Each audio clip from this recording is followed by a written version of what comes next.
নমস্কাৰ। আহক আজি আমি কঠীয়াতলিত সাধাৰণতে দেখা পোৱা দুটা সমস্যাৰ বিষয়ে আলোচনা কৰোঁ।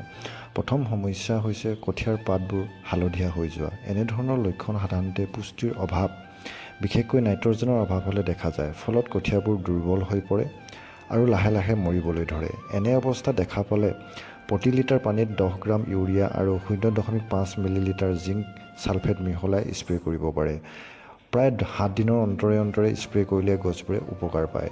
দ্বিতীয় সমস্যাটো হৈছে ষ্টেম বৰাৰ বা অসমীয়াত মাজৰা পোক। কঠীয়াৰ মাজৰ অংশ খাই পেলাই। যদি আপুনি কঠীয়াৰ মাজৰ পাতটো টানি দিয়ে তেন্তে সেই অংশটো সহজে ওলাই আহে।